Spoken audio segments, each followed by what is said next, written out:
Welcome to the meeting of the Northern Planning Committee. I am Councillor. We are now live.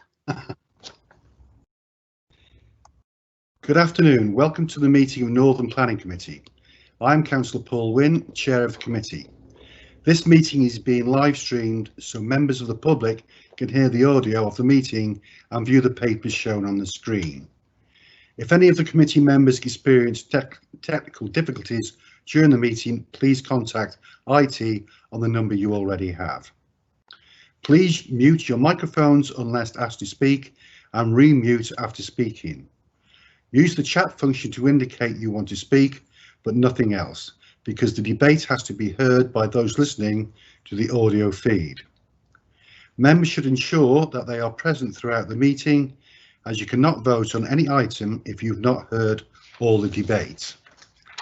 As Chair, I will interpret the Council's existing standing orders in light of the requirements of remote participation in advance with advice from the monitoring officer prior to making a ruling.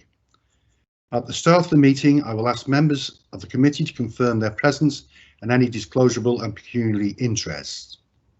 Can members and officers introduce themselves each time before they speak so those listening know who is speaking?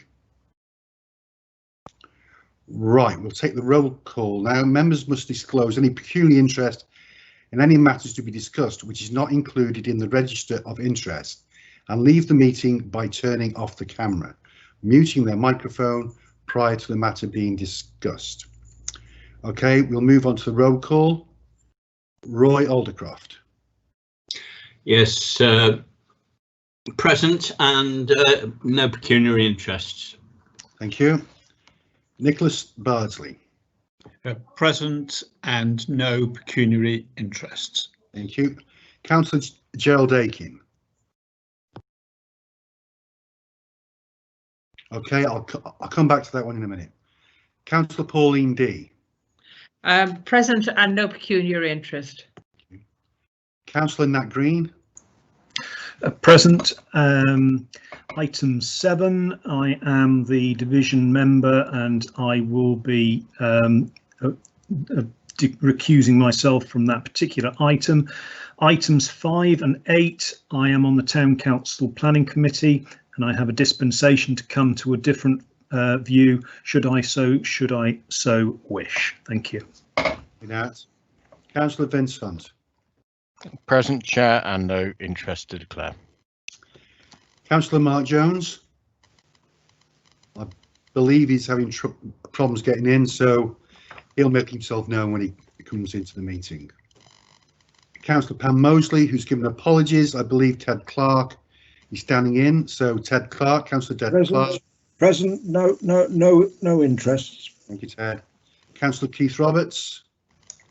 Present, Chair, and interested. I'm a member of Shrewsbury Town Council and the Shrewsbury Town Council Planning Committee, likewise for Nat Green, which is item 5 and item 8. Thank you, Keith. Thank you. Councillor David Vasmere. Present and no interest to declare. Thank you. Myself, I have no interest to declare. I'm going back to Gerald Aiken now. Gerald, are you there? Okay, it doesn't seem like he's there, so we'll have to move on. Right, please can the officers confirm their presence, starting with the planning officers. Philip Molyneux, Principal Planner. Kelvin Hall, Principal Planner. Solicitor. Miranda Garrard, Solicitor. Thank you. Committee officers. Emily Marshall, Committee Officer. Thank you very much. I shall now turn to the items on the agenda, starting with item 1, apologies. Apologies for absence have been received from Councillor Pam Mosley, and we have Councillor Ted Clark substituting for Councillor Mosley. Thank you.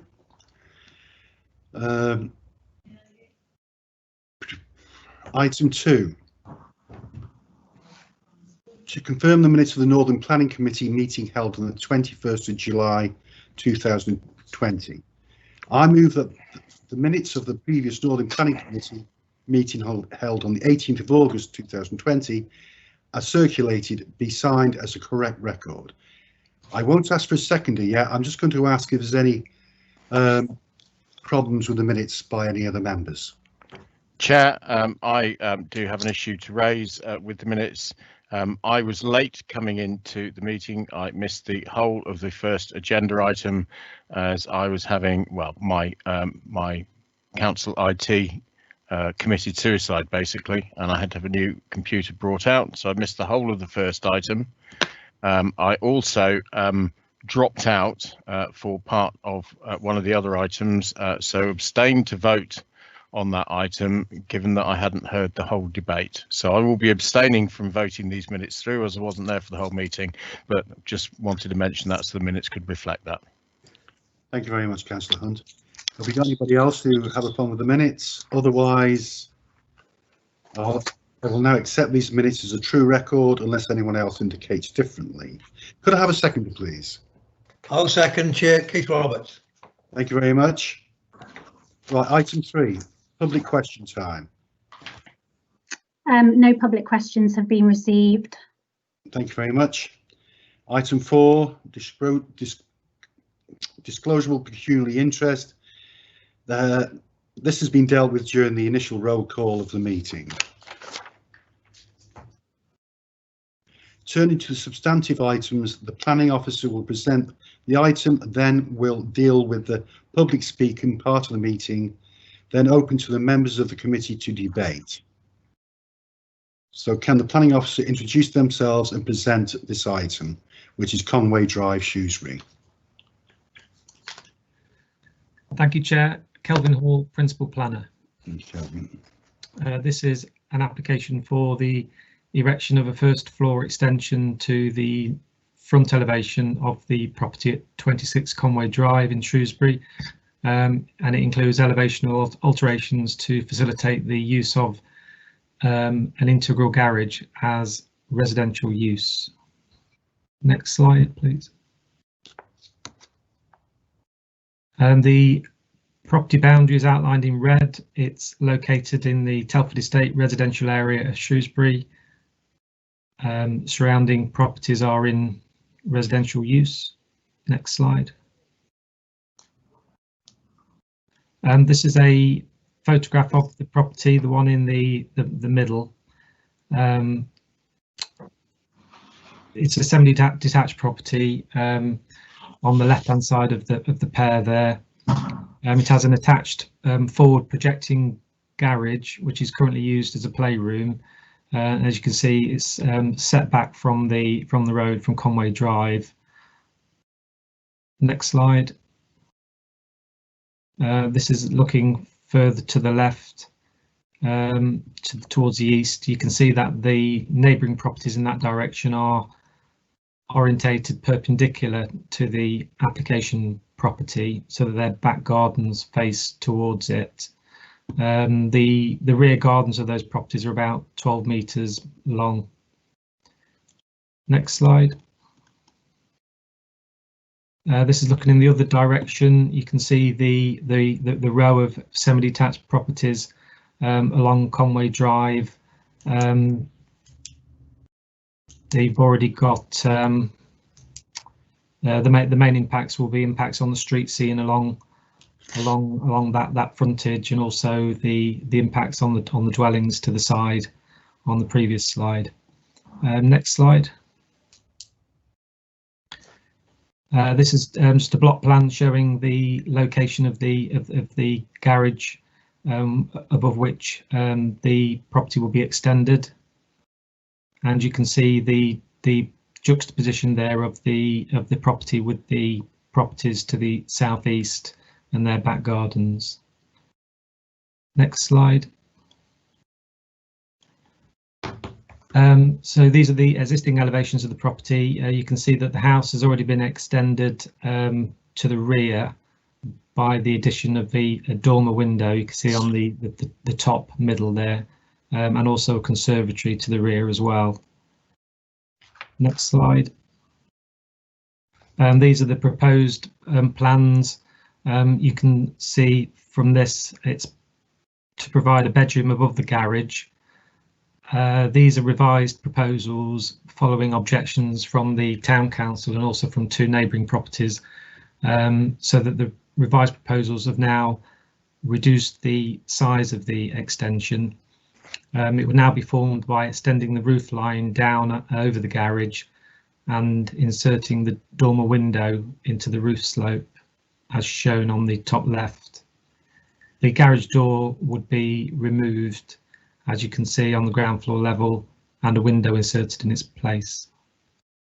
There'll be no, as you can see, the bottom right elevation, there'll be no windows on the side facing the neighbouring dwellings, and the materials would match the existing house. Next slide. This is a slide showing the original proposals, which showed a front-facing gable extension. But if we can just go back to the previous slide and leave that one up for now, thank you. So in terms of the officer appraisal, you'll note that the Town Council have been reconsulted on the amendments to the scheme. They maintain their objection on the basis that the proposal is still out of keeping with the street scene.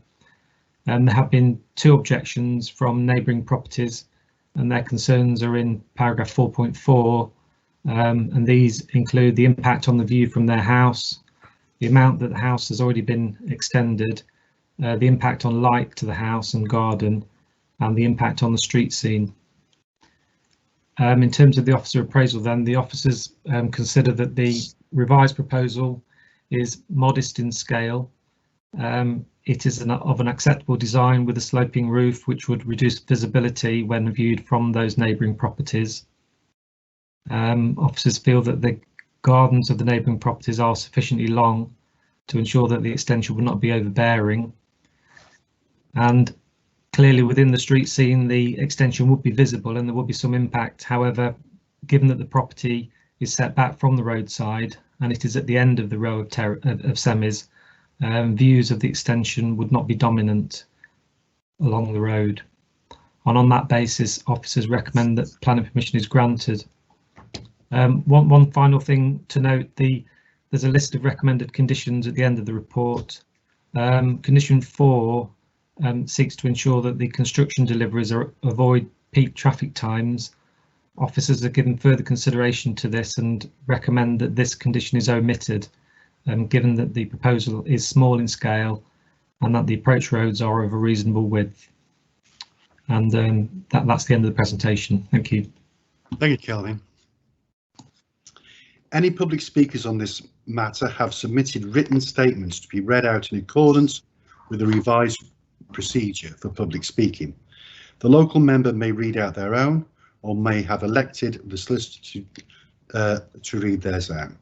Can the listener read out any statements if there are any, please?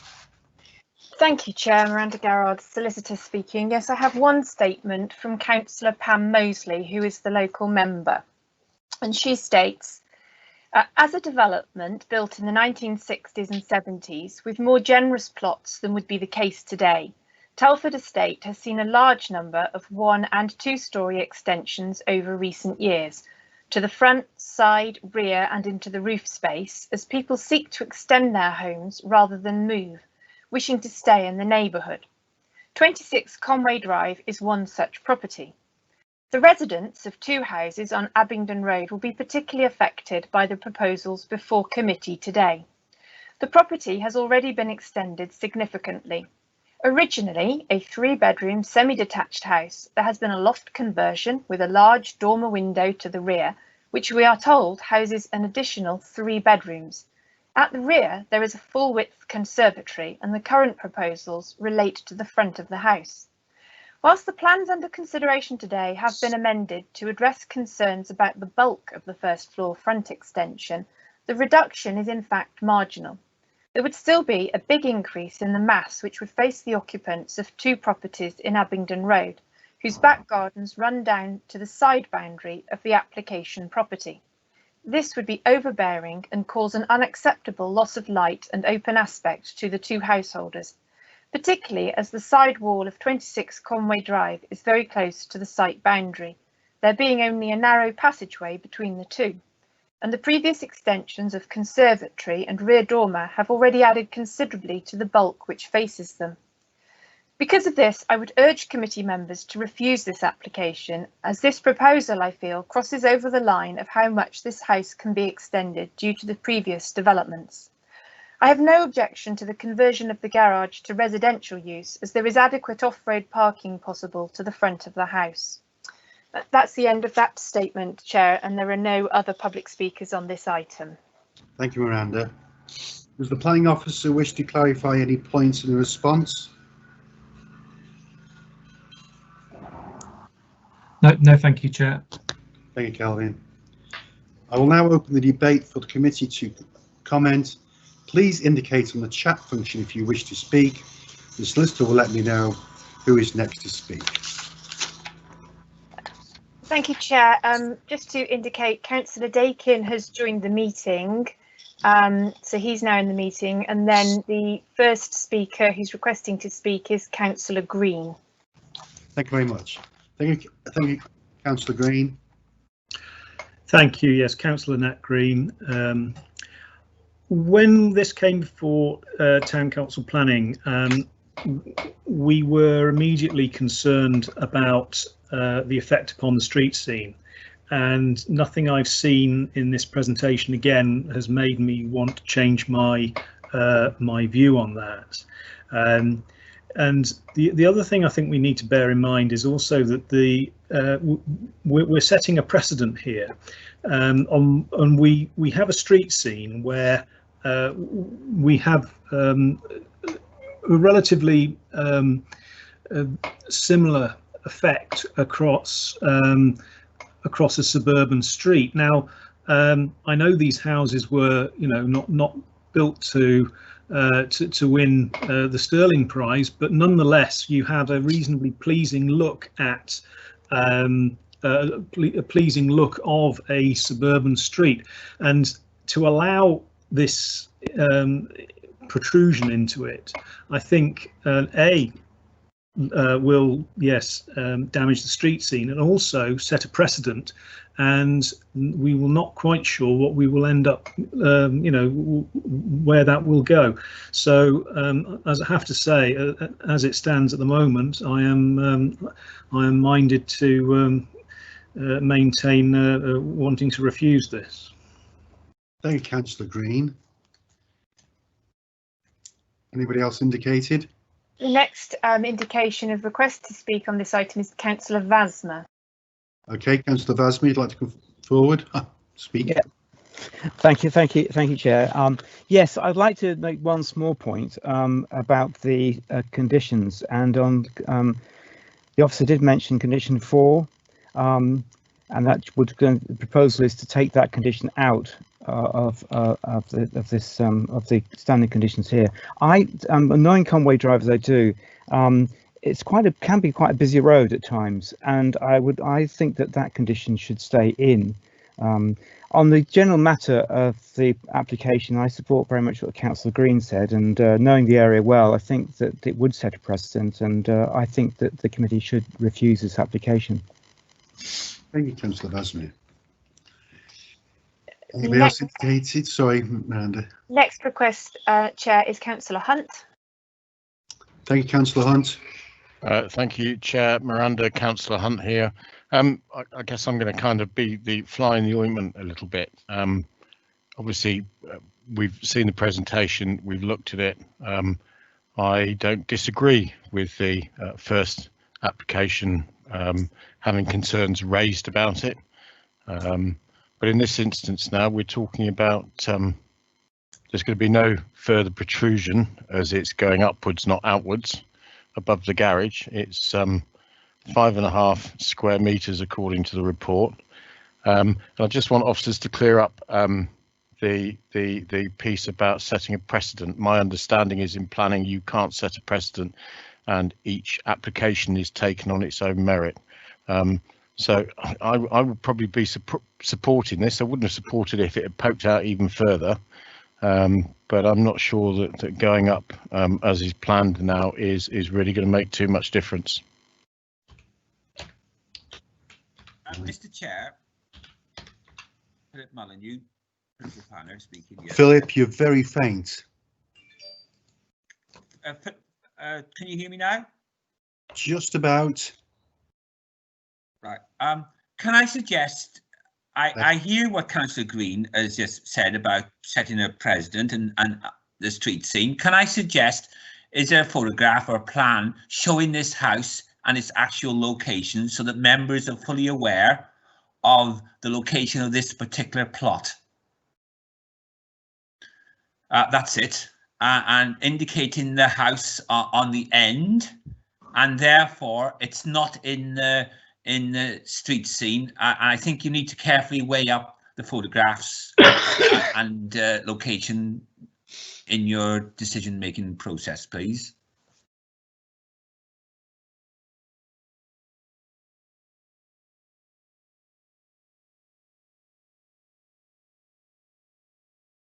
Gotcha.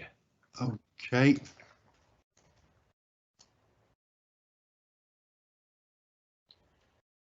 Has anybody else indicated to speak, Miranda? Chair, I'm not sure if Councillor Hunt is indicating again because he's put a second message up there.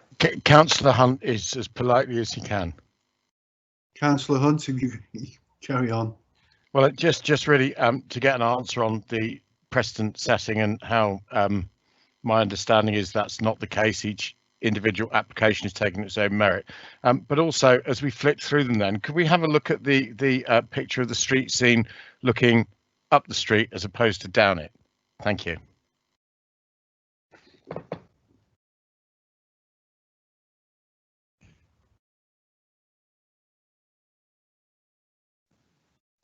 Seems to change every time I blink. That one, no.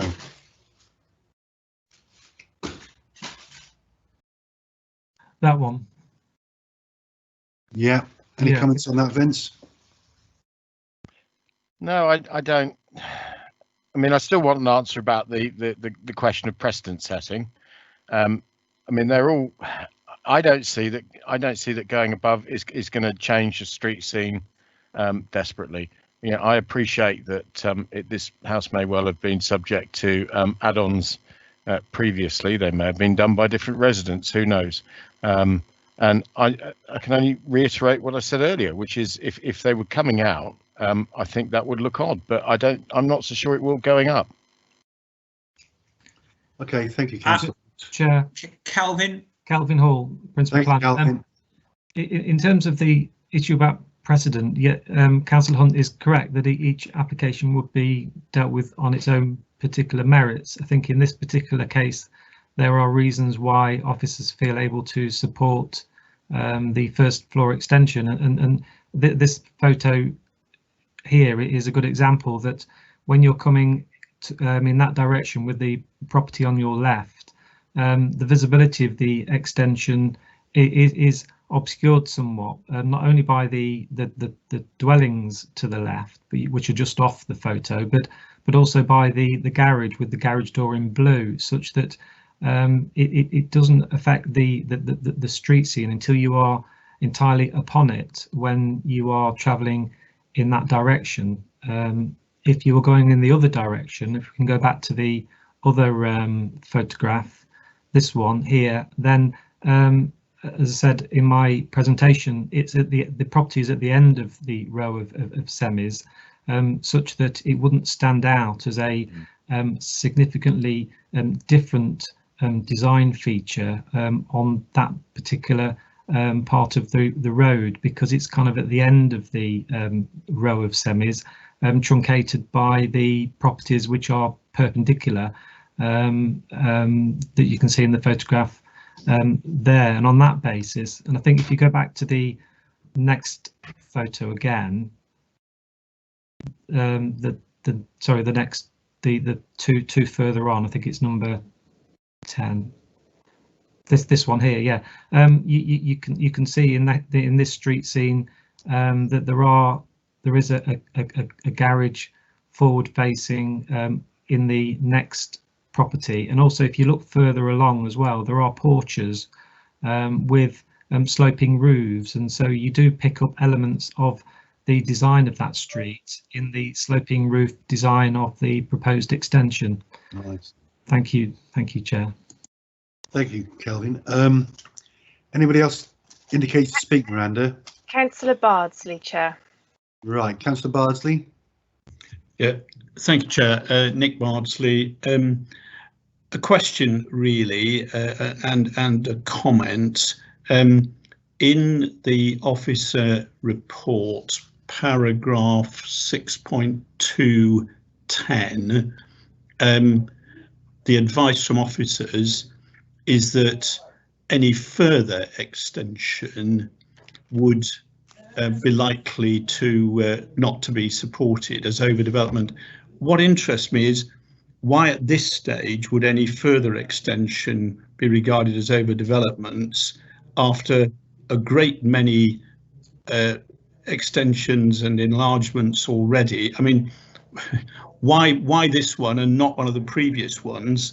I'm just puzzled as to how come this doesn't cross the line, but a further extension would, because the argument, it seems to me, from the local member, is that this has crossed the line. Officers say it hasn't, but any further extension would. I'm just, on what basis do we decide that, you know, we've had enough extensions? Kelvin, can you respond to that? Thank you, Chair. Kelvin Hall. Well, it's a good question, and it is very much subjective. I think the point I would probably make is that the existing extensions that have been carried out have presumably been carried out under permitted development in terms of a works to the rear, which would include the dormer window and also the conservatory, are not visible in the street scene and are likely to have very little impact in the neighbourhood. I think the important thing when we're looking at extensions to houses is to ensure that they're not too large in terms of the scale of the house, and so that the actual original character of the house is retained. And I think the case officer in this respect is considering that that any further extensions would significantly alter the original character of the house, and be that one step too far, and have those additional impacts in the neighbourhood, which will be unacceptable. But it is a subjective point. Thank you, Kelvin. Do we have anybody else indicating? No current further requests, Chair. Thank you very much. Well, in that case, I'll just, if the planning officer would like to clarify anything else on this, or anything to add, Kelvin? No, thank you, Chair. Miranda, have you anything to add? Councillor Hunt is asking to speak now, Chair. Okay. Well, it's not really so much to speak, but obviously I am conscious of what the local member has said. I don't altogether agree with it. Obviously, it can't set precedent. We've heard that. I think looking down the street scene with the tiled sloping roofs further down, I don't think it's going to have much of an impact. I do agree that future development, bringing it further out into the street, would make it look odd, but I don't think this would. I don't think we could defend on appeal a no. So based on all of that and taking on board officer's recommendation for the removal of the condition with regard to deliveries, I'm going to move that we go with the officer's recommendation. Thank you, Councillor Hunt. I was just about to ask if somebody could propose, so there you go. Do I have a seconder for that recommendation? Councillor Allcroft, I'll second that. Thank you, Councillor Allcroft. Right, well, we'll take a vote. The solicitor will read out the names of the committee members present, entitled to vote, and then confirm the result of the vote. Thank you, Miranda. Thank you. Chair, could I just mention, what are we doing about condition 4 in the appendix? Is that going to be included or taken out? I actually asked for that to be taken on board in my recommendation to approve that that's removed, as it's not going to make any difference in this instance. Okay, so it will be removed, Councillor Vasmir. Okay, that's a proposal in front of us. Is everybody clear now? Yeah. Okie dokie. Thank you, Chair. So the proposal is to go with the officer's recommendation to approve the application without condition 4. So I'll now read the names out, and if you can indicate whether you are for or against that proposition, please. Councillor Aldcroft. For. Councillor Bardsley. Against. Councillor Dakin, I understand, is present but hasn't been present for the whole of this item, so cannot vote. Is that correct, Councillor Dakin? Yes, I shan't be voting on this because I didn't hear all the case. Thank you, Councillor. Councillor D. For. Councillor Green. Against. Councillor Hunt. For. Now, Councillor Jones has joined the meeting late, but he wasn't present throughout the item, therefore he cannot vote either. Councillor Clark. Reluctantly against. Okay, thank you. Councillor Roberts. Again, reluctantly against. Councillor Vasmer. Against. Councillor Wynne. For. Chair, that gives you 4 votes in favour and 5 votes against, so that proposition has fallen and you will therefore need to ask for a new proposition. Thank you, Miranda. Could I ask for another proposal then, please?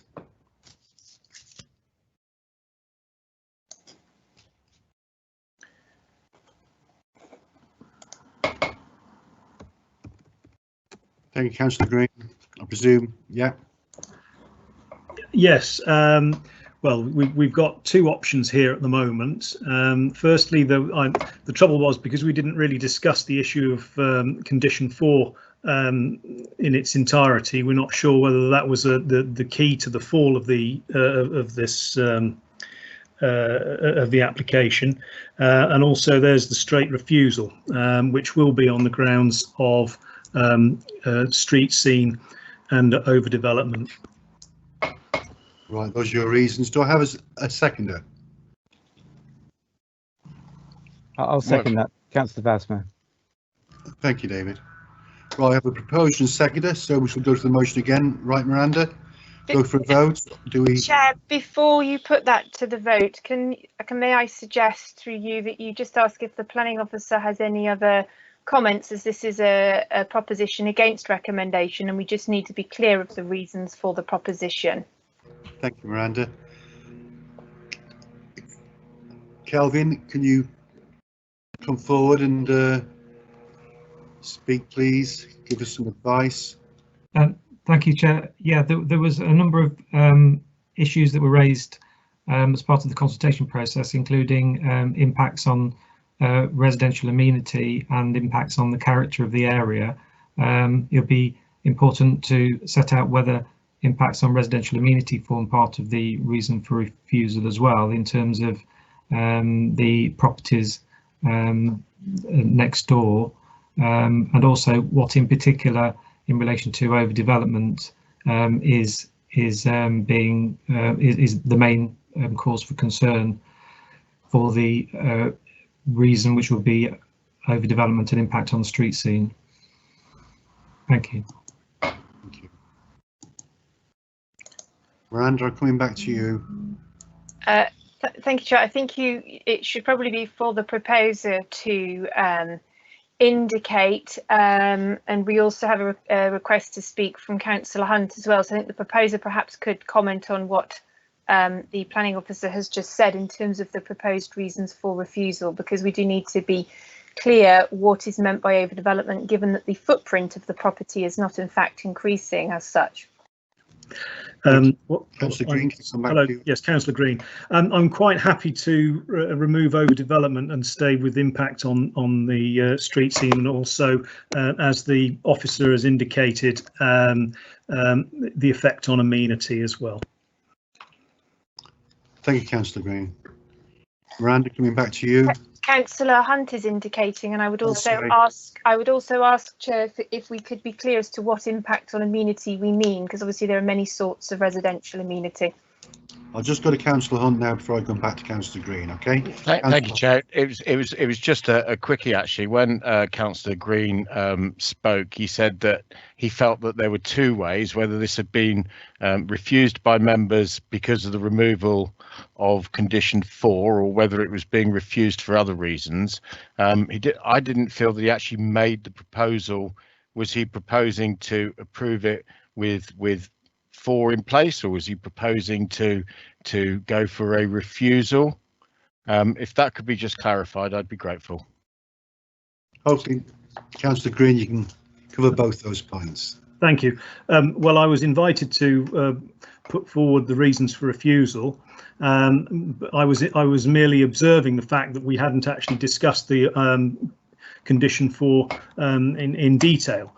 Maybe if you wish to, we should go, if you want to go for another vote with condition 4 first, which I think would be the logical thing to do, to go for the proposal with condition 4 attached. You may find a different result, and then of course we don't need to go to the refusal. That's for the refusal. Okay, thank you, Councillor Green. Miranda, can I just check whether we can do that? We'll have to have another proposal with that put in, I presume. Chair, if you're going to do that, because an approval is a direct opposite of the refusal you've now got on the table, I think you'd need to ask Councillor Green to withdraw his proposal to refuse, at least for now, seek a proposal from another councillor to approve with condition 4, and then see what the vote is on that. Right, so we'll have to have somebody different from Councillor Green to propose the next one, yeah? Indeed, Chair, if Councillor Green is content to temporarily withdraw his proposition to refuse. Yes, I'm willing to do that, with temporary withdrawal of the proposition. Thank you, Councillor Green. Right, can I have a proposal from somebody else, hopefully? Happy to make that proposal, Chair. Okay, thank you, Councillor Hunt. So we're still going for a refusal with... No, approval with condition 4 left in place. You need a second, Chair. Yeah, gotcha. Yeah, so, should we try... Councillor Allcroft, I'll second that. Thank you, Councillor Allcroft. So we'll go through the motions again. Miranda, just remind everybody so it's clear in everybody's head before we take the vote. Before we do that, Chair, with regard to condition 4 and the wording of condition 4, if we could just look at that briefly momentarily. I'm just pulling it up in front of me. It says construction deliveries to and from the premises shall only be undertaken outside of peak traffic times Monday to Saturday and at no time on Sundays and bank holidays.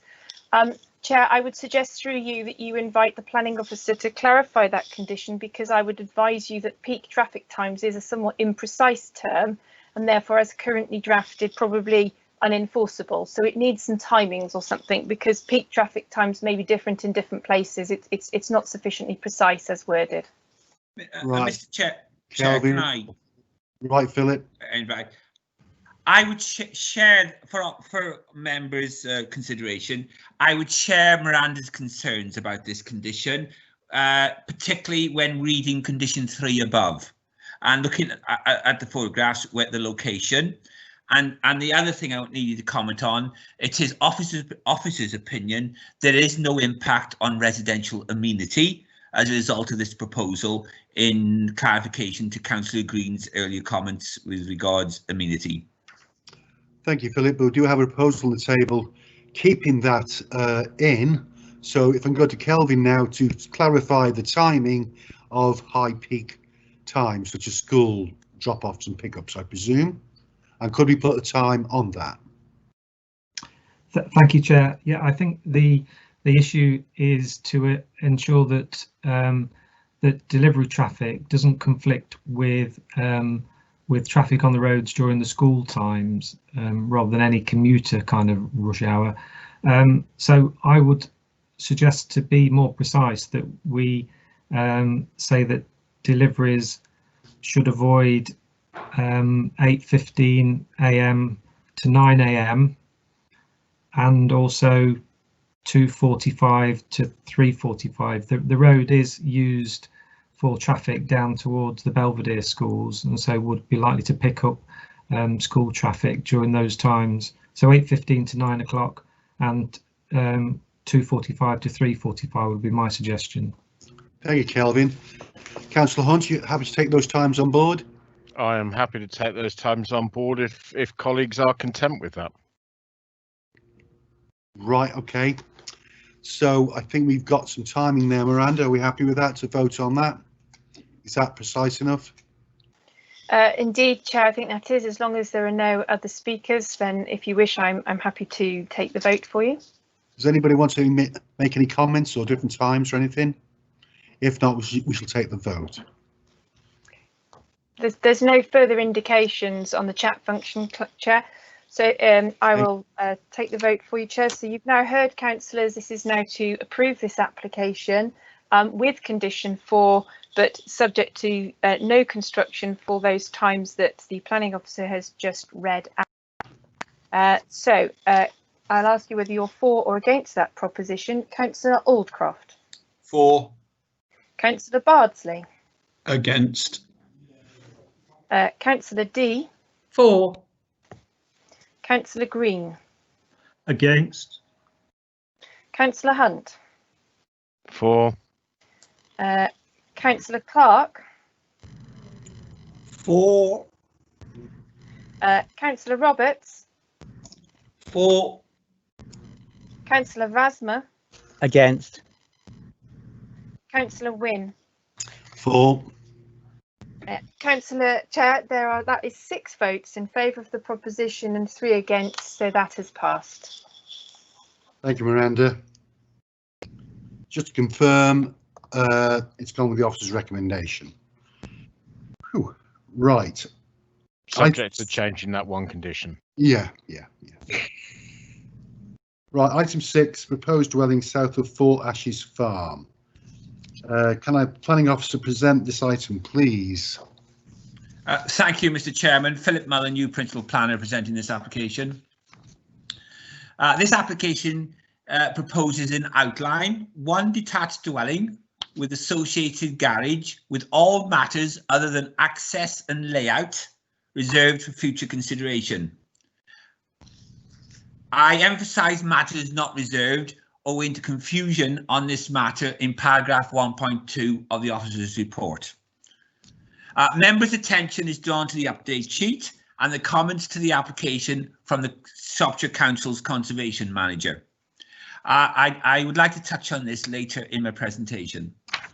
The site is located on the southern side of a large garden area of the dwelling known as Fort Ashes Farmhouse, on a site that falls into the development boundary of Macebrook. The site location plan is before you, outlined in red, which includes provision for the access visibility. While on this slide, you'll note the site in relation to the surrounding area. To the north of the site, outlined in blue, is Fort Ashes Farmhouse. To the eastern side are a pair of 7 detached houses, which are former farm barns, and these are considered, along with the farmhouse, non-designated heritage assets. To the south of the site is more modern development, which is known as Orchard Park. Photographs will indicate all these later, and out in the wider surrounding area are a number of cottages. Next slide, please. This indicates the plot with a dwelling indicated on it, with a detached garage to its rear. The area is, as I've indicated, primarily residential in nature, and note the distance of the proposed dwelling to the non-designated heritage assets to the north and the east. Next plan, please. This is an indicative plan indicating the type of dwelling that the agents consider suitable for the site. It makes use of the roof space. Amended plans on siting were received during this application processing, because officers did initially have concerns with regards to siting. It's now in a north-south emphasis rather than originally facing west with the rear to the east. Next slide. There now follows a number of photographs of the site. This is the non-designated heritage assets to the north of the site, the red brick house with the chimneys being the Four Ashes farmhouse. You'll note a cottage to the side. Next slide, please. The site is well screened with significant vegetation around most of its boundaries. Next slide.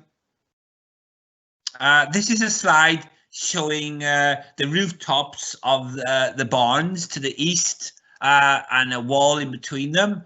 We'll come to another slide on these barns later in the presentation. Next slide, please.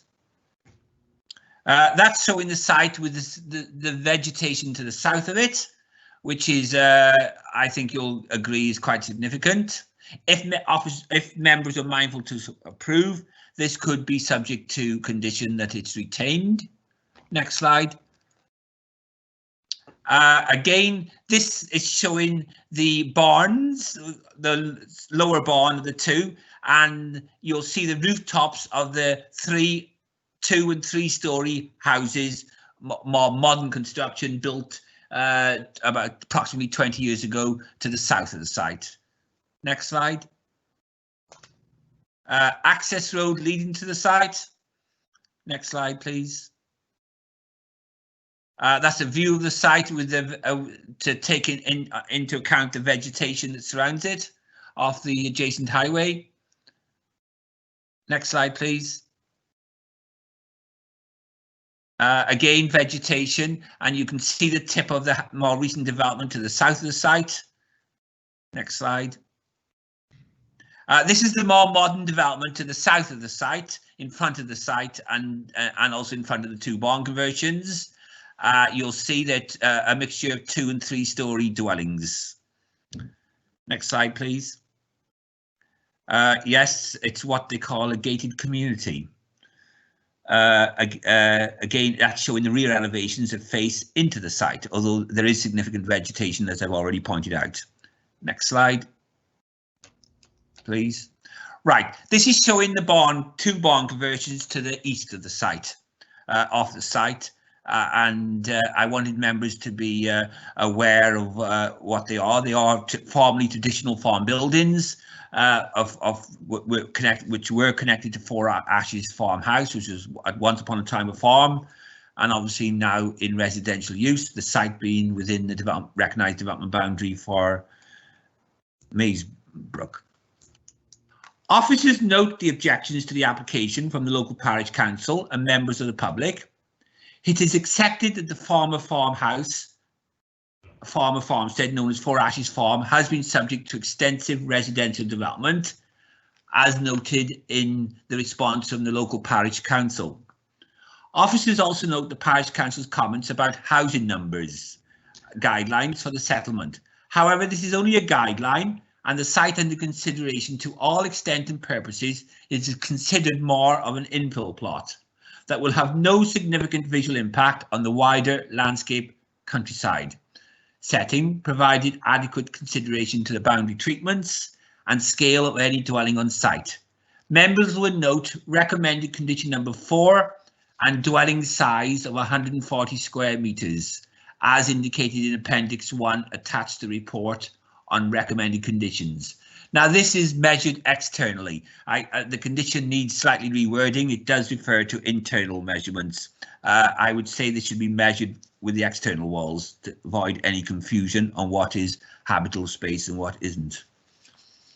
Concerns have been raised with regard to the setting of the nearby dwellings that are a result of conversion from agricultural use. While these barns are considered non-designated heritage assets, the site is not located within a conservation area or the setting of a listed building.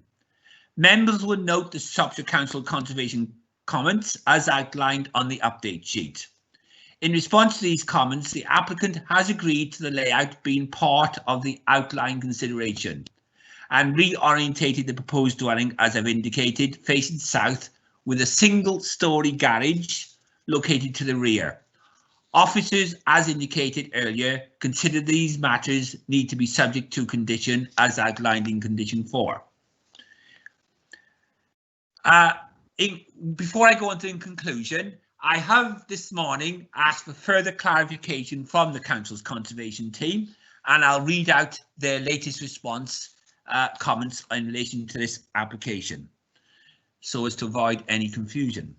To clarify the conservation team position on this application, we are of the opinion that that there is an historic asset which has been converted to residential use. There will be no harm to them by the proposed development.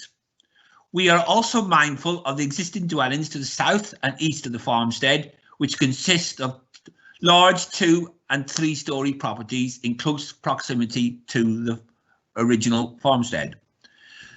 This opinion regarding no harm is predominantly due to the existing setting and screening which is afforded the site to the south and west boundaries, and there are more. And furthermore, the suggested that the design and scale of a proposed dwelling should relate to its farmstead location in mindful that matters are reserved. They also suggest existing screening should be retained by condition, and this also is a reserve matter.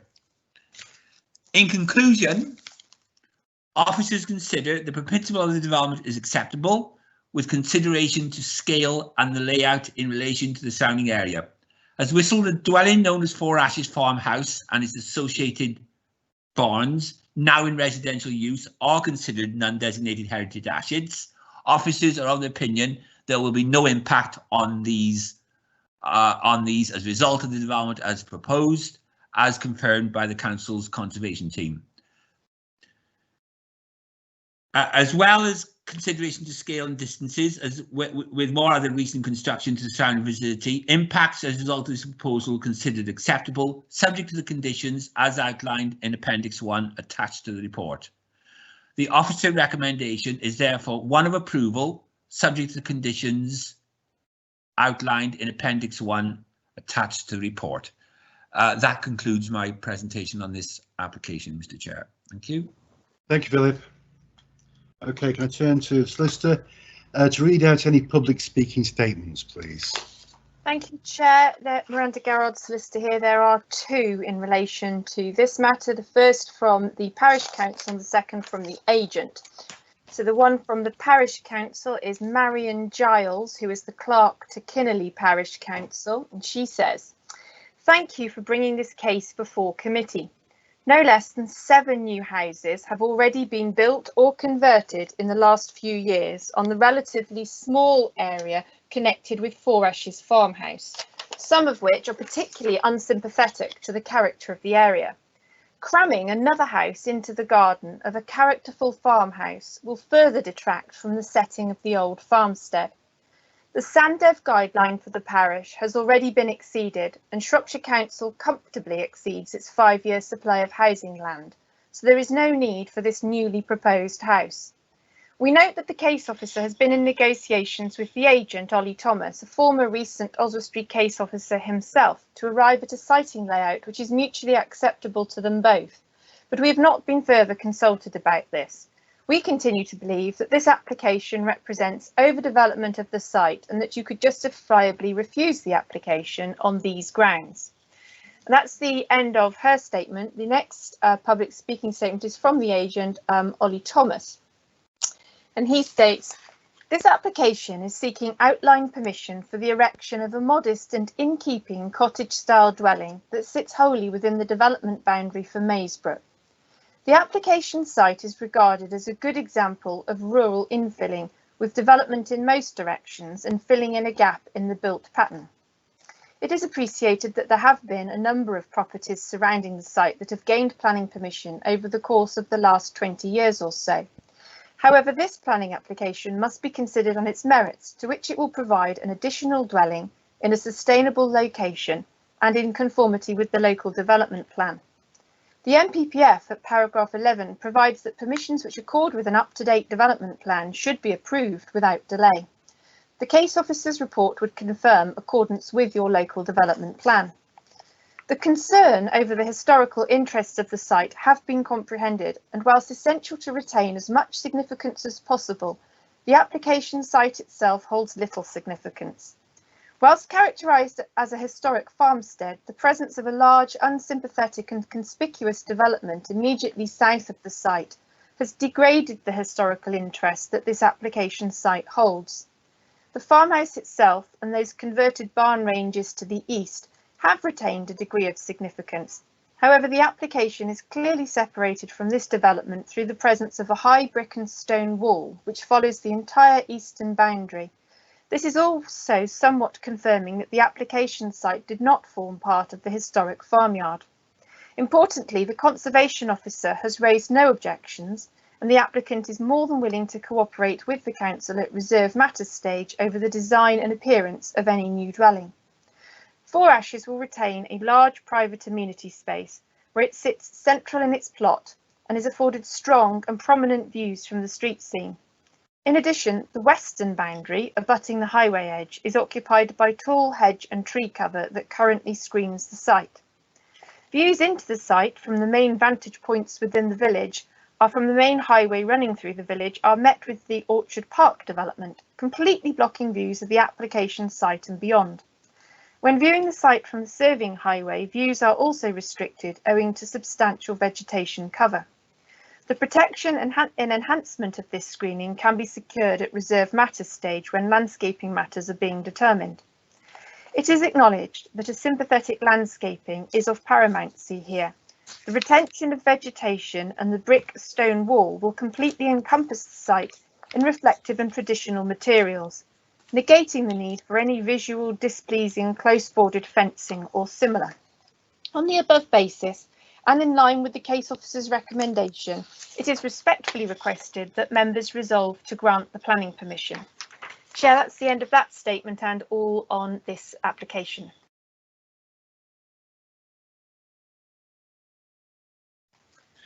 Chair, you're muted, Chairman. Can you unmute yourself, Chair? Apologise. Thank you, Chair. Does the Mr. Chair, can I wish to clarify anything? Philip, yeah.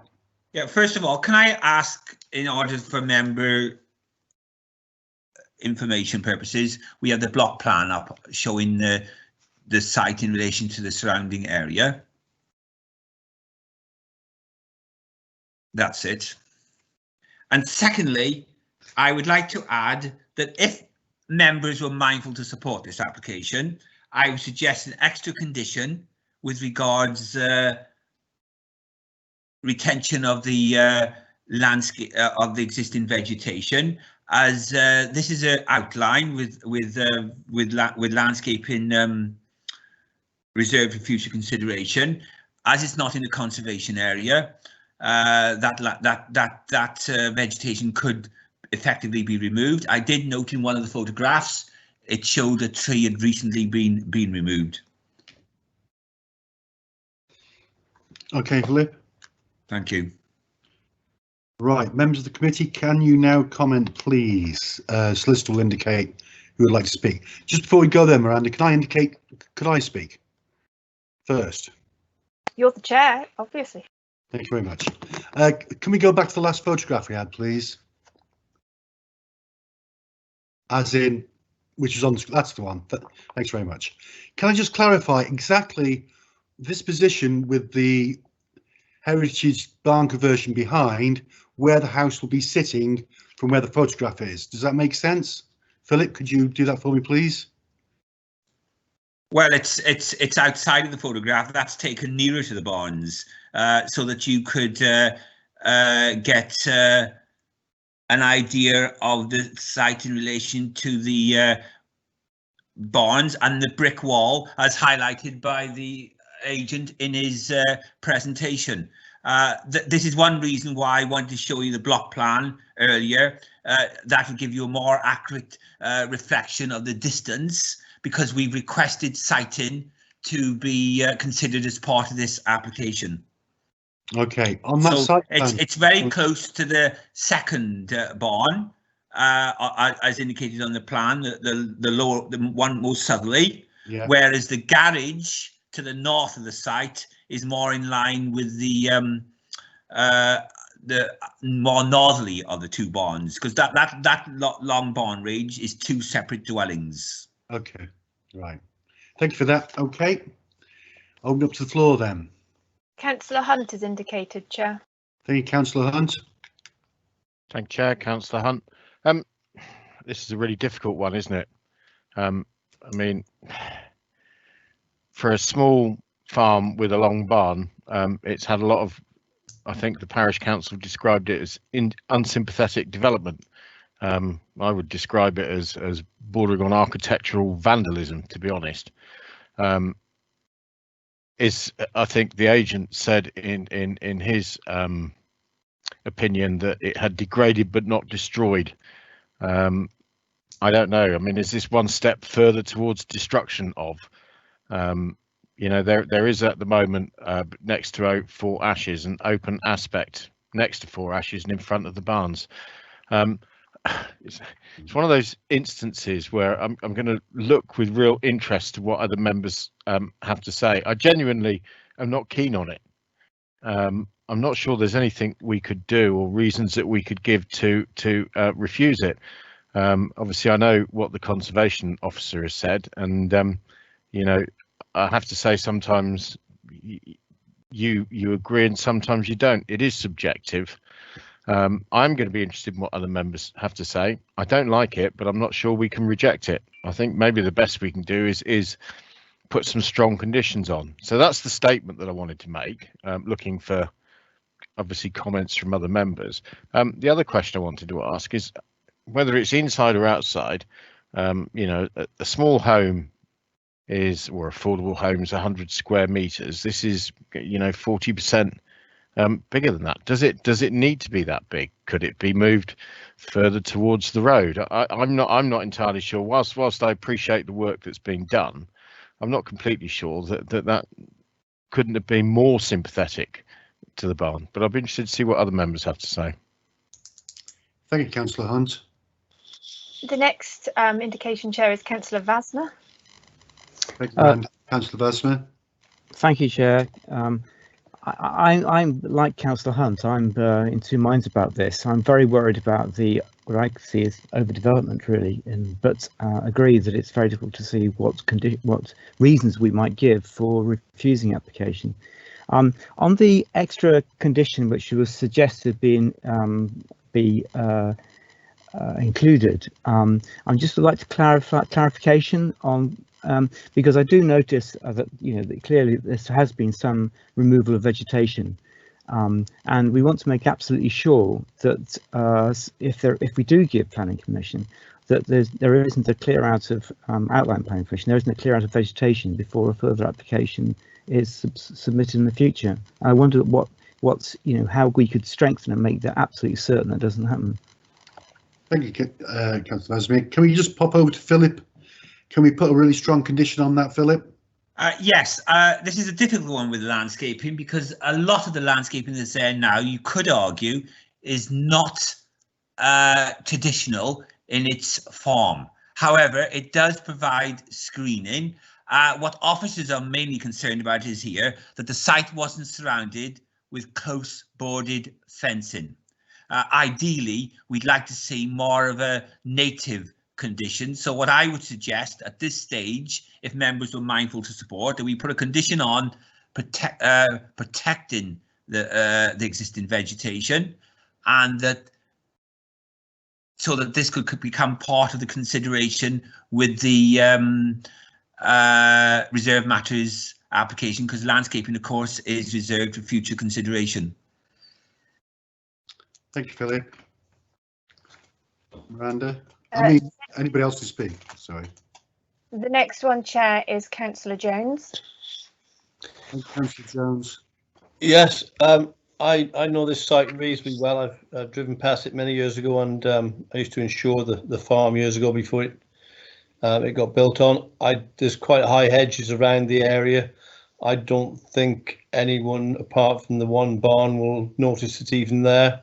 I can't see a reason to turn it down. I think it wouldn't be a bad site for a family to live. So yeah, I have no problem with it. Thank you. That especially coming from somebody who knows the site. Okay. Next is Councillor Green, Chair. Thank you, Councillor Green. Thank you, Chair. I just note by looking at the proposed site plan, I don't quite understand why the building is not being built along with the building line of the L of the barns.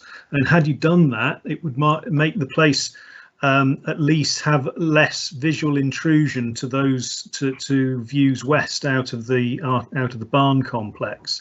And also, I don't know quite what you do about the garage. I know it is ancillary to the use of the house, but that possibly isn't helpful at all in the way that it's sort of dropped smack bang in the middle of that otherwise uncompleted square of buildings. So I think it is a bit of a mess looking at it, and it is something that we're going to have to chew over. So as I say, at the moment, I'm sort of very much in two minds on this. Thank you. Thank you, Councillor Green. I think that's most of us, but quite a few of us anyway. Anybody else to speak? Next is Councillor Dakin. Thank you, Councillor Dakin. Thank you, Chairman. Looking at this now, I think that the house that's being proposed is quite modest, really, compared with that of those that have been built. And I think that would fit in there quite nicely now. I think this site, yeah, it has been spoiled, but I think it would be very difficult now to turn one down where this one is proposed, particularly one of that site. And I would like to propose that we accept this. Right, just hold on to that thought, Gerald. See if you've got any more speakers. I'll come back to you, okay? Thank you. Nobody else currently indicating, Chair. Oh, hang on. I did. I can't see you on the chat function, Councillor D. Apologies. I did. I haven't come. Yeah, right at 15:04. Speak, please. I put. Yeah. What I'm concerned about is if they start to remove some of the vegetation that's there, if we give them permission, and then in between when they start to,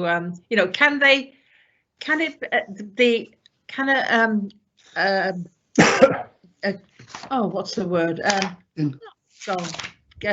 Condition. Condition, that's the word. Yes, I was going to put conclusion. I knew it started with a C. Thank you. Can the condition be on the planning that no more vegetation is removed? From what we have made the judgment on. Can that be done? Yes. Do you want me to? I presume we can, yes.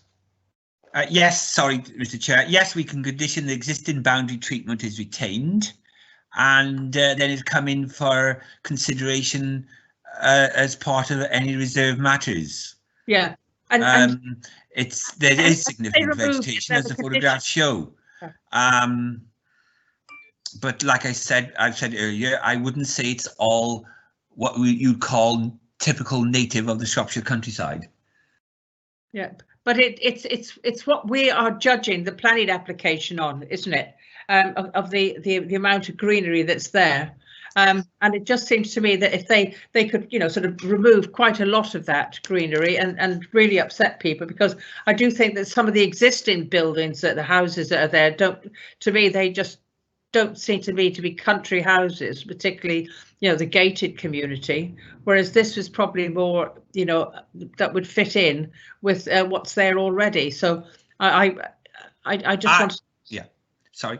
Yes, Councillor, I would share your view. I think on this application, as I touched on in my presentation, boundary treatment is the key issue here because of the setting. So if we condition that the existing vegetation is retained, and then when the reserve matters comes in, obviously they will seek to address any condition. If you're mindful to approve, we could add additional condition to those as already included in Appendix 1 to include reference to the boundary treatment. Thank you for that, Philip. Chair, Councillor Roberts is indicating. Thank you, Chair. Thank you, Chair. Councillor Keith Roberts. I'm inclined to agree with Nat Green.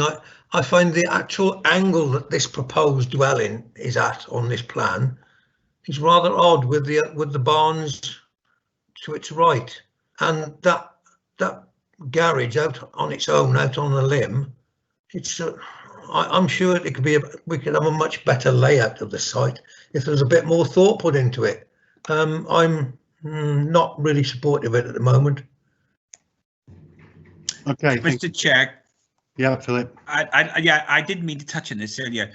The orientation is north facing south. That is the orientation of all the new builds around there.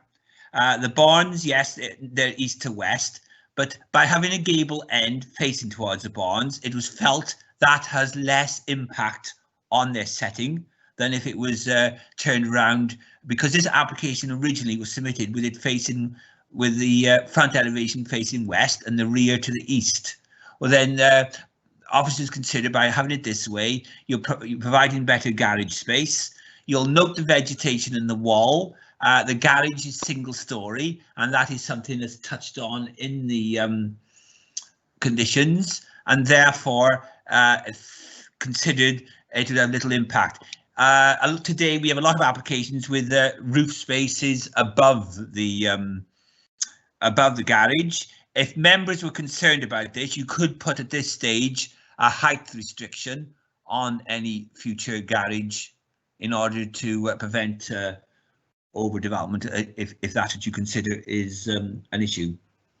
Thank you, Philip. I think Councillor Green was saying if it came in line with the L-shaped barns, as in bringing it south a bit, in line with it, that would have a better impact and less impact on the frontage of the main buildings. Do you see where we're coming from? Yes, I do, but you're not allowing much room in the front of the south, and I'm not sure with the vegetation. At this stage, I'm unable to comment on that because I'm not sure on what the existing vegetation of the site is and whether that would, in order to achieve that, it could mean some felling of vegetation, which is helping to screen. I can't comment because I'm not sure. It's a shame that this is the problem. We can't go back to different people and ask the question, but it's what's in front of us and we have to take a decision on that. Are there any more speakers, Miranda? Councillor Hunt, Chair. Thank you, Councillor Hunt. Thank you, Chair. Councillor Hunt here. Yes, I think Councillor Green put it rather more eloquently than my bumbled bit at the beginning about how it perhaps doesn't sit quite right within the plot, and that it could have been a bit more sympathetic. I mean, I don't like it, you know, and I know that the members have stated that there are other houses around it which seem to be all sorts of different orientations and directions. You know, it's more like a jigsaw puzzle than it is a development as we look at it on this plan. Presumably this is an outline application, so future future plans would come before us, presumably, so that we could approve them, so that we made sure that any materials, heights, orientations and everything else we felt were appropriate. As I say, this is an outline just establishing the right to put it there. I don't like it. I'm not happy with it. I do agree with the parish council, but equally I think it's one of those applications in a way where our hands are tied because, you know, because of the development that's gone on there. It would be hard to find any grounds to refuse this on. I know we treat each application as an individual application, and I do think this is kind of shoehorning into it a bit. You know, everything's around the peripheries, and now this has appeared to kind of almost within the vicinity of. And I don't like it, but I don't think we could find any grounds to refuse it. I do think, though, that I would like to have it back if it is to get outline permission, so that materials and orientations and things like that can be presumably discussed. Officers, over to you to answer that. Thank you. Philip, can you come back on that? Yes, I see no problem if members felt this needed to come back to committee at reserved matters stage. That is fine. Or the agent may consider a full application would be more appropriate, and to address the issues you've discussed today. That's if he's listening in on the debate. I'm sure he is. He's either doing that or Paul's hoovering. So, right, there's no more speakers. But, Mr. Chair, can I suggest if you wanted back a committee, you included in the minutes that any reserved matters or subsequent application of this site is brought back before committee for consideration. I'll ask that if whoever's going to propose, we'll take that into consideration. Okay. Are there any more points you want to make, Philip? No. Okay. Miranda, any more points you want to make?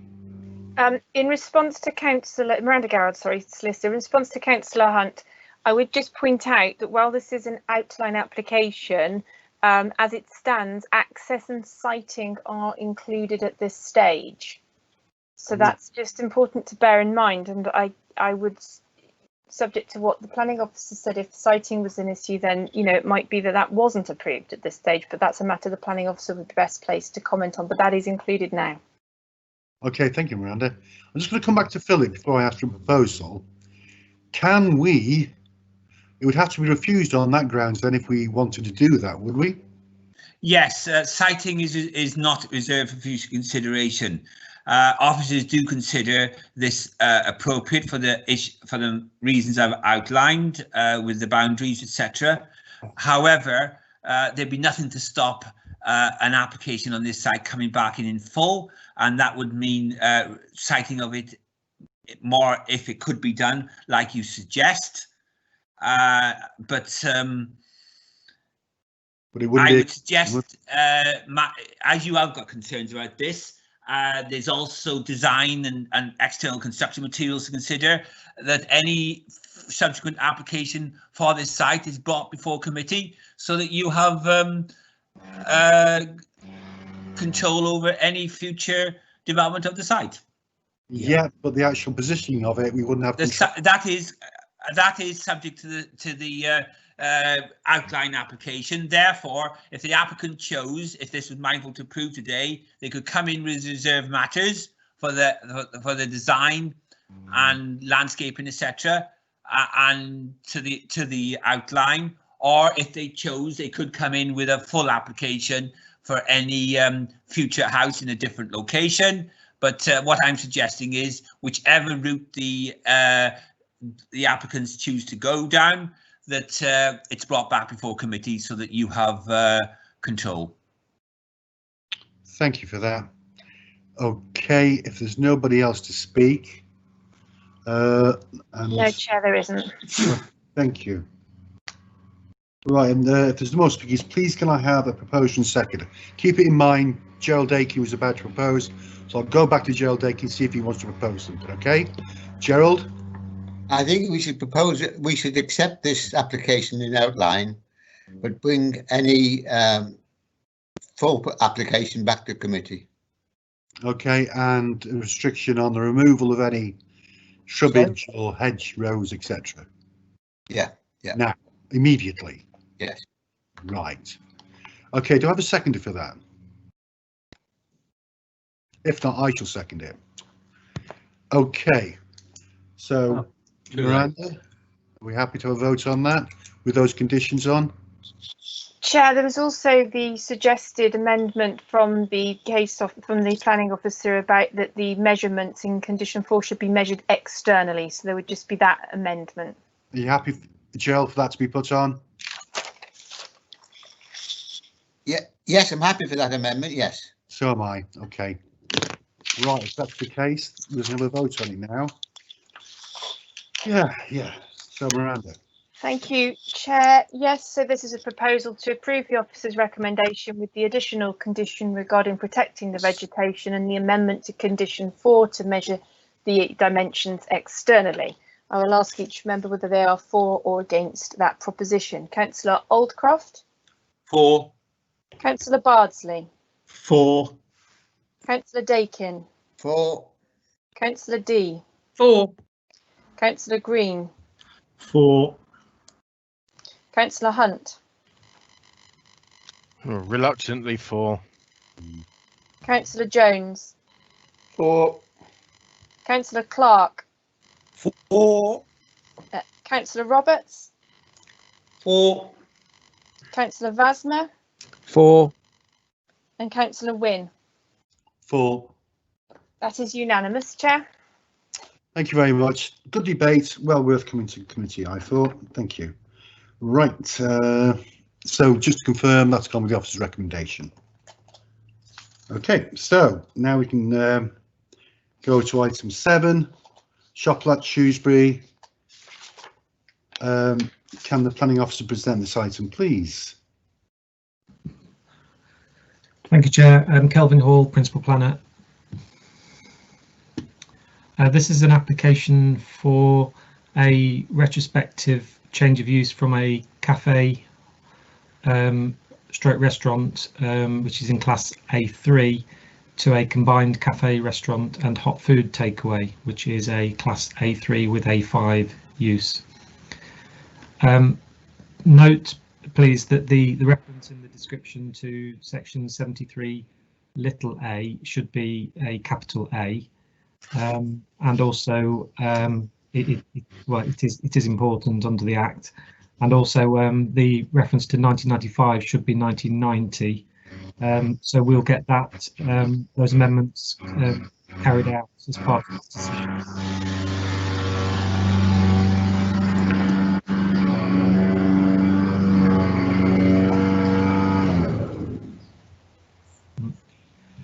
You'll see in the list of recommended conditions at the end of the report that condition 1 states that the development commences within 3 years. As the proposal is retrospective and has already started, then officers do recommend that if permission is granted, then that condition can be omitted. So the application has come to committee as the applicant is an elected member of the council and therefore needs to be determined by the planning committee. Members should note that legislation was introduced in March this year, which allows a temporary change of use from a cafe or restaurant to a takeaway until March next year without planning permission, and this was in response to the current COVID situation. So the current application seeks a change to allow takeaway food on a permanent basis, which goes beyond the relaxation that was granted earlier this year. Next slide, please. So the site is located in the Shrewsbury Town Centre, adjacent to a mix of other retail and residential uses. You can just see in red in the middle of the plan the extent of the premises. Next slide, with a close-up showing the property. Next slide. So this is a Google Street View of the premises. It's in the centre of the photo with a dark grey facade. The property is a Grade 2 listed building. You see the adjacent units are an off licence, and to the right is a wine bar. Next slide. The application is for a change of use only. There are no physical changes required that would need planning permission. This slide just shows the internal layout of the premises. The application states that the opening hours will be 8 AM to 10:30 PM, Monday to Sunday, and a planning condition is recommended to specify that these hours are adhered to. So the proposal would provide additional flexibility for the owners. No objections have been raised to the proposal. There'll be no additional flue system required and no adverse impact on the listed building or on neighbouring listed buildings. And overall, officers consider that permission can be granted subject to the conditions at the end of the report. Thank you, Chair. Thank you, Kelvin. Miranda, are there anybody? Councillor Hunt, Chair. Oh, but there's no, hang on, Chile. Public statements. public statements. Thank you. Oh, beg your pardon, Chair. No, not on this one. Thank you very much. Yeah, Councillor Hunt, you've indicated. Yeah, thank you, Chair. Setting aside, this is an application from a fellow member. I think we all understand that we are living in at present extraordinary times.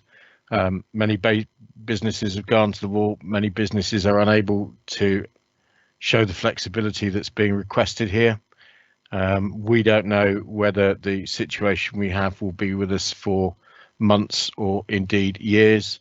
I'm happy to recommend the officers' recommendations, and I hope that all of the businesses in Shrewsbury and Oswestry and all over Shropshire are able to adapt in a way that keeps them open for business and open for the public to use.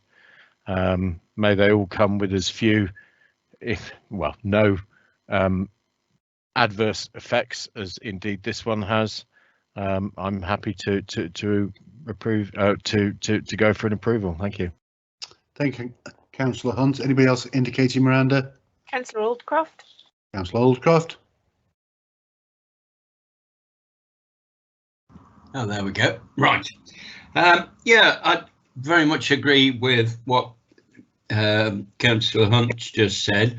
This is obviously operating at the moment without a problem.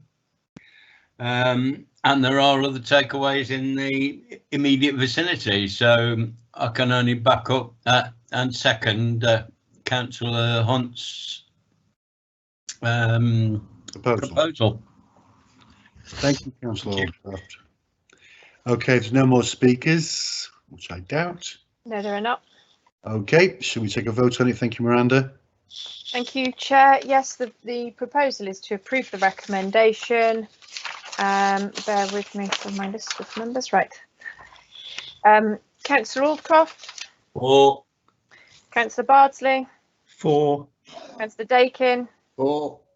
Councillor D. 4. Councillor Green. Oh, Councillor Green isn't participating in this item. Councillor Hunt. 4. Councillor Jones. 4. Councillor Clark. Accept. Councillor Roberts. Yeah, he means 4 and I'm 4 too. Thank you. Councillor Vasmer. 4. Councillor Wynne. 4. That is unanimous, Chair. Thank you very much. It goes with the officer's recommendation. So we'll go to item 8 now. Similar, 45 Belvedere's Road, Shrewsbury. So can the planning officer please present it, please? Thank you, Chair. Kelvin Hall, Principal Planner. This is an application for the erection of a single-storey garage extension at 45 Belvedere Road in Shrewsbury. The application has come to committee as the applicant is an employee of the council in the Place Directorate and therefore needs to be determined by the Planning Committee. No objections have been raised to the proposals. Next slide, please. So it is located within the Belvedere area of Shrewsbury, which is a residential area. You can see the surrounding properties are residential, and the garage is the black. The garage extension proposal is shaded black on this slide. Next slide. This is a Google Street View of the property. You can see the garage, which is behind the bush just in front of the grey car, the silver car. So the proposed extension will be around the back of that, towards the rear of the side and the rear of the house. Next slide. This is just a more detailed plan of the extent of the extension in black. Next slide. So the proposal would extend the garage to the rear. The existing garage is on the left-hand side of that plan. You can see the extended garage on the right-hand side. So it's an extension from into the rear garden. The length of the extension will be 5 meters.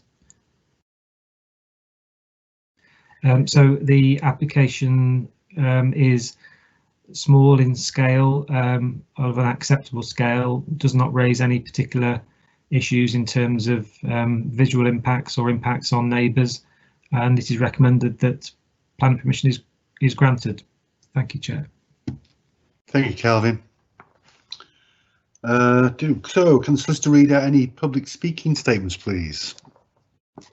There are no public speaking statements, Chair, on this one. Thank you very much. Right, did it? Members of the committee, can we now make the comments? Solicitors will indicate who's next to speak. There's no current requests, so I would just indicate that Councillor Green has returned to the meeting, having been out of the meeting for that previous item. Thank you very much. Well, in that case, I'll propose that we go with the officer's recommendation.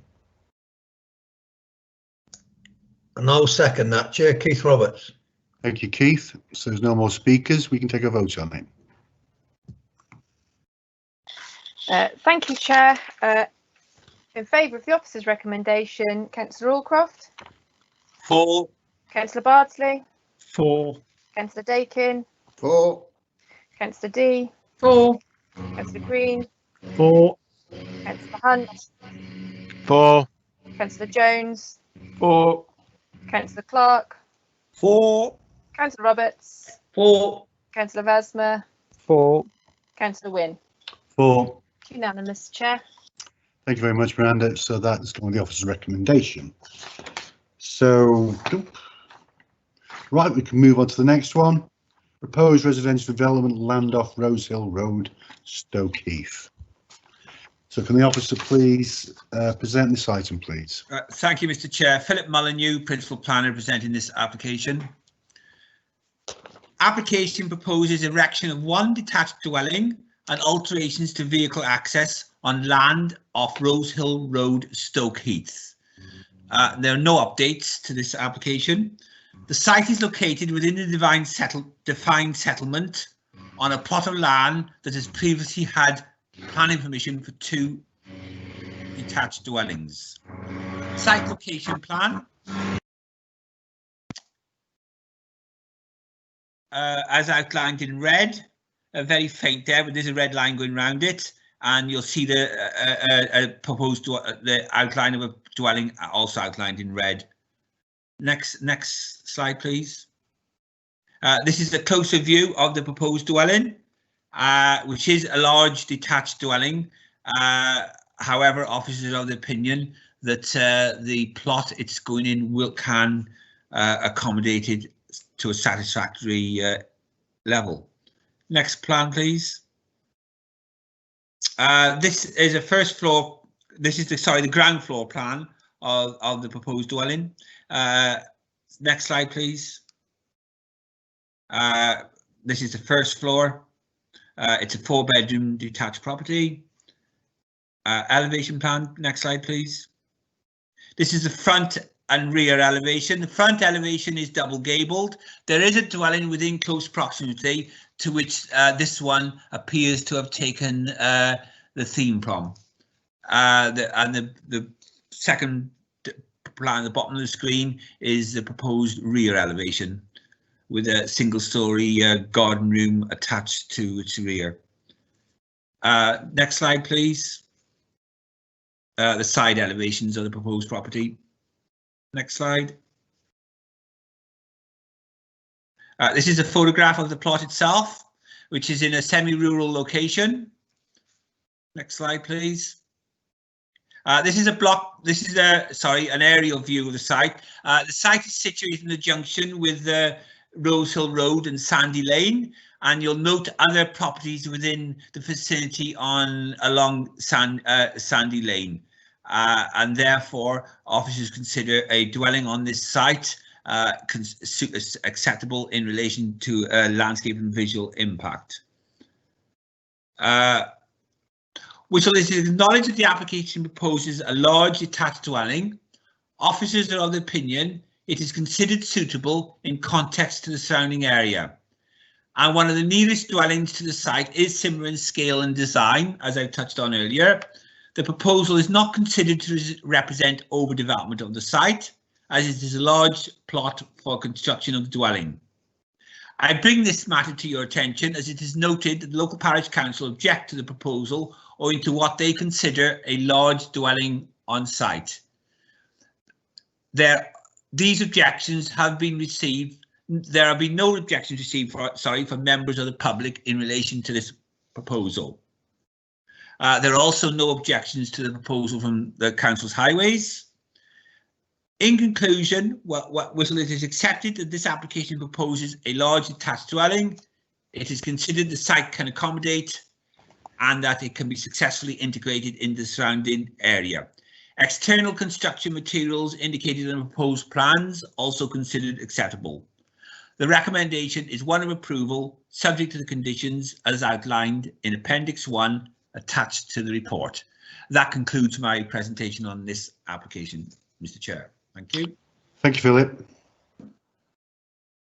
Right. Read out any public statements indicated to local members as elected to read out their own. Miranda, are there any public statements? Yes, Chair, I have two, one from the Parish Council and one from the agent. The first one is from Councillor Sue Bartram from Stoke-upon-Tern Parish Council, and she states, the proposed dwelling is significantly higher than Heathfield's, 8.8 metres as opposed to 6.5. The officer points out that there are other two-storey houses along Rosehill Road. There are a few old cottages which have been extended, but all of modest proportions. The majority of dwellings are bungalows. The style of the proposed dwelling does not sit well in what is predominantly a rural area. There are fields to the north and east. The officer states that there were no public comments. There were objections from neighbours to the original application, 1905-437 FUL, which was withdrawn and then resubmitted with very little change. They probably saw no need to repeat the objections. That's the end of that statement, Chair. The other statement is from the agent, AK Innovative Design Solution Limited, and they state, as per email dated the 11th of August 2020, plans were sent into the council reducing the height from 9.2 metres to 8.1 metres, compared to application 1905-437 FUL, which had a swimming pool, double garage, double apex at the rear, and was reduced in square metres from 270 metres squared to 197 square metres ground floor. The client has also considered Heathfield by opting to place the dwelling more towards the right when looking at the house from the road, giving a clear distance of approximately 63 metres. The proposed dwelling will be our client's main residence and to cater for his needs.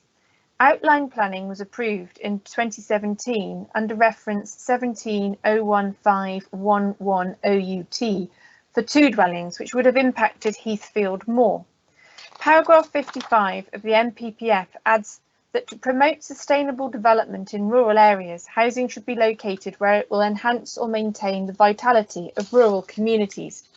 We have used air source heat pumps, solar panels, and bat boxes will be placed in different locations to house protected species. All materials will be sourced locally to protect the environment. Overall, it is considered that the proposed development represents a sustainable form of development that would comply with the relevant provisions of the MPPF and the Council's local planning policy framework. It is therefore respectfully requested that Shropshire Council view the application favourably. That's the end of that statement, and there are no other statements, Chair. Thank you. Thank you, Miranda. Does the planning officer wish to clarify any points in the response?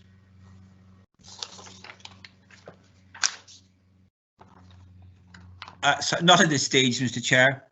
Thank you very much. Right, members of the committee can now make their comments. The solicitor will indicate who's speaking next. I think Councillor Hunt, but I may have put the title up a little bit late, so he may be the first. Okay, thank you. Yes, I beat you to it. Yes, Councillor Hunt. Just only really to say, I think when we first when I first looked at this, I did have some concerns, Greenfield site and everything else, and I think this picture was the one in a way that changed my mind, because you know it is I mean there are a number of houses there. I'd be interested to know if there is a picture from a street scene view, but I'm not sure it would make a lot of difference to me. It might make to some of the other committee members, because certainly when I look at it and I count, I think there's what, 1, 2, 3, 4, 5, 6, 7 houses in this small cluster. I think if it been anywhere else except the other side of the driveway opposite that one, I might have been a bit more concerned. But I'm certainly interested to hear what other members have got to say. But I think with the chicken farm in the background there, yeah, I don't particularly have any issues with this. Thank you, Councillor Hunt. The next indication is Councillor Aldcroft, Chair. Thank you very much. Councillor Aldcroft. Thank you, Chair. Yeah, I mean, there seems plenty of room around this. As Councillor Hunt has just said, the other dwellings are there. They're all fairly sizable. I do have a question for Miranda. This Sue Burcombe, is she speaking for herself or the parish council? Miranda, can you clarify that? I think it's the parish council, isn't it? Yes, through you, Chair. She has indicated this is on behalf of Stoke-upon-Tern Parish Council, and that has come in as the parish council's speech. Right, I just wanted to clarify that. Thank you very much indeed. Okay. Yeah. Next indication, Chair, is Councillor Dakin. Councillor Dakin.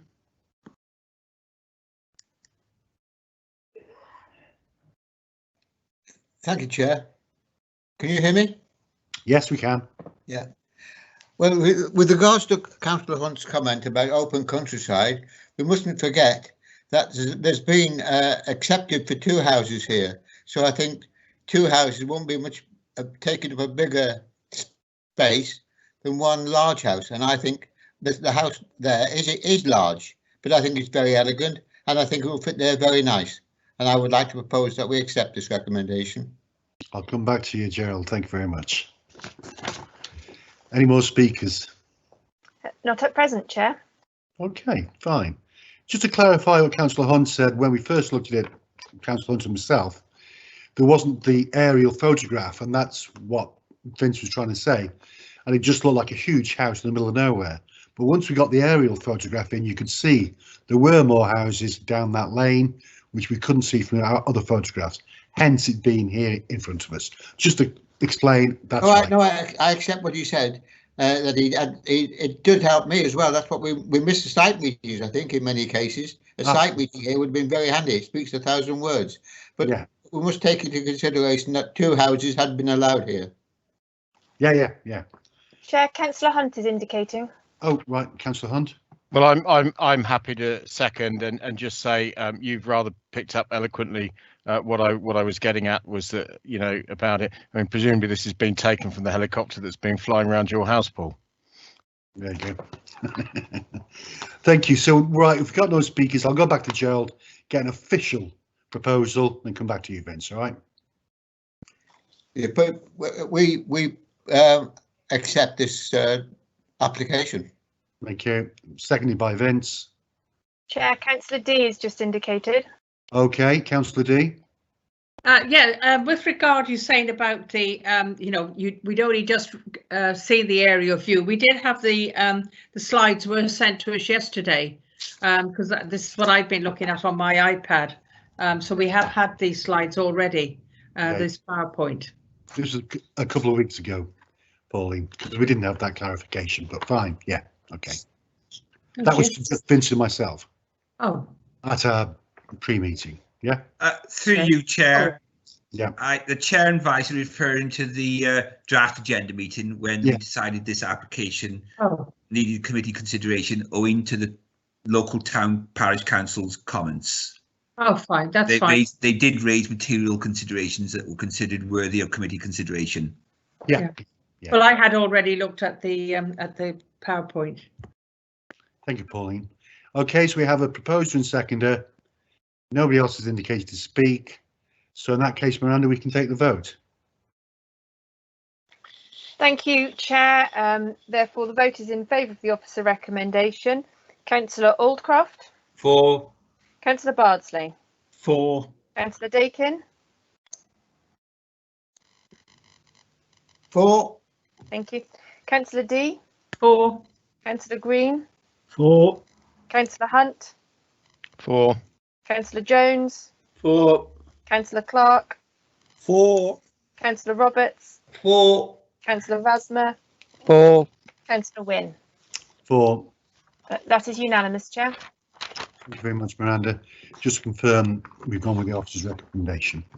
Okay, item 10, appeals and appeal decisions.